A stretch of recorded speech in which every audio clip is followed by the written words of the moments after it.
share your testimony, but you ought to shout right there and say, God, be glory and be praised. If he showed up in your family and made peace come in your home, don't wait till you get the women's ministry and tell the ladies what the Lord has done. You ought to take a text in your own house and say, Lord, I bless your name. Lord, I give you glory. Lord, I thank you. Is there anybody here want to embrace your situation? I know you're blind because of your spiritual sin, but I dare you to come in the house today and cry out, Lord, have mercy. Do I have at least one saint in the house? No, he'll have compassion. No, he'll have pity. No, he'll save you. No, he'll heal you.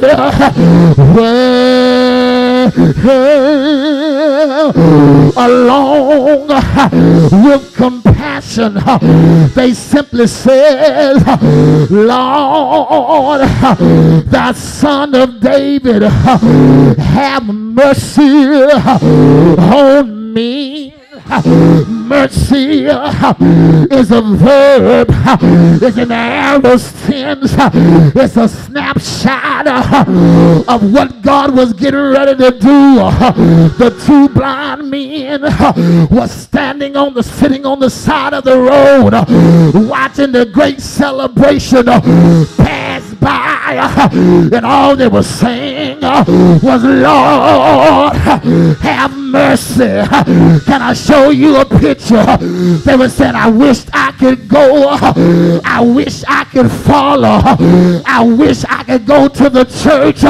I wish I could go to the party. And everybody else in the crowd were not having pity, not having mercy. They could care less about who was on the side. They were just concerned about gas in their car, rims being clean, clothes being sharp, and they passed by the church on their way to church. But I'm so glad I ain't gotta wait on y'all. I'm so glad I got a telephone. I can call the Lord for myself. I ain't gotta wait on counseling. I ain't gotta wait on the doctor. I can say, Lord, have mercy. Do I have a witness in the house? When you call on him, won't he show up? When you call on him, won't he show up? Say yeah. Oh, shucks, in this house. Get out of here, House. You're through. It was a picture of compassion. It was a picture of God moving. But finally, God showed up, touched their eyes, healed their sight. Didn't even have to say anything to them. Y'all know what they did, don't you? They fell in line in 09, and they kept going to the celebration. I'm through in this house. Grab your neighbor by the hand and say, neighbor, because he's been good, I gotta fall in line. Because he's been good, I gotta praise his name. And even if he don't be good, I'm gonna still say thank you. Is there anybody here want to bless his name? Grab your neighbor by the hand and say, neighbor, he's all right. Neighbor, he's all right. All right. All right. Say yeah. Yeah. I know he's all right. He's all right.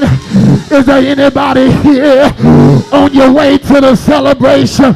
Is there anybody here want to take a 5-minute praise break? Is there anybody here want to give him glory?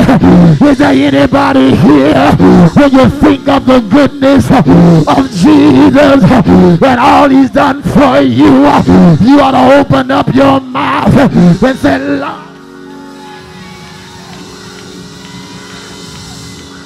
Lord, I thank you.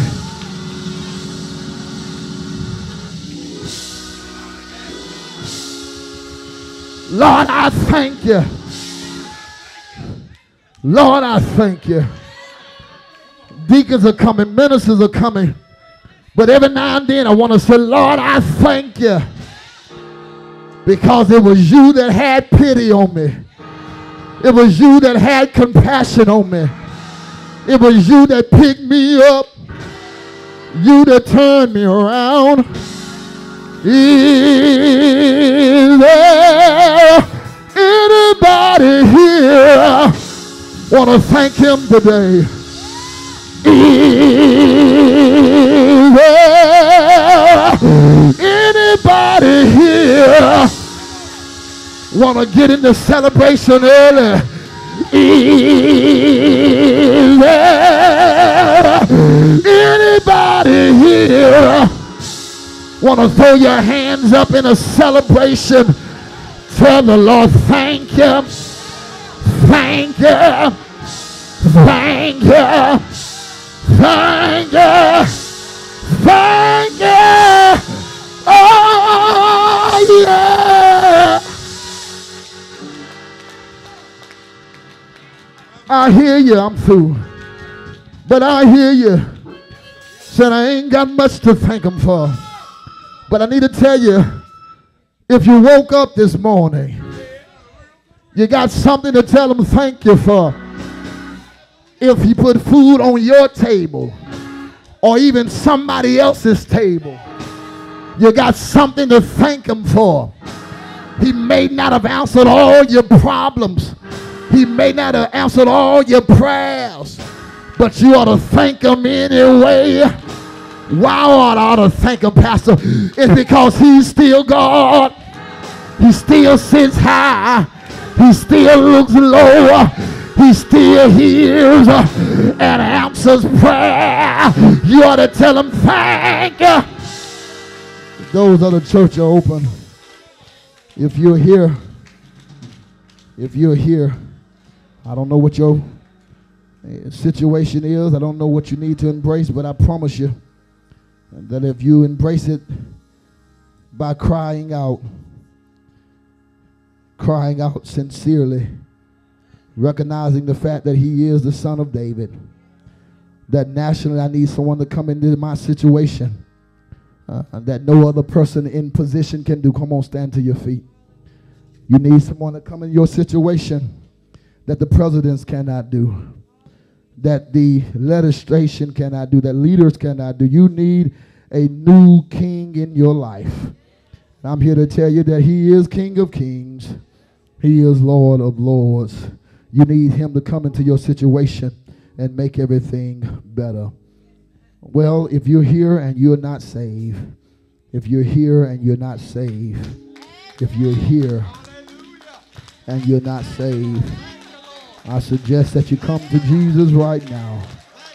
You ought to come to him. You ought to come to him just now. You ought to come to him just now.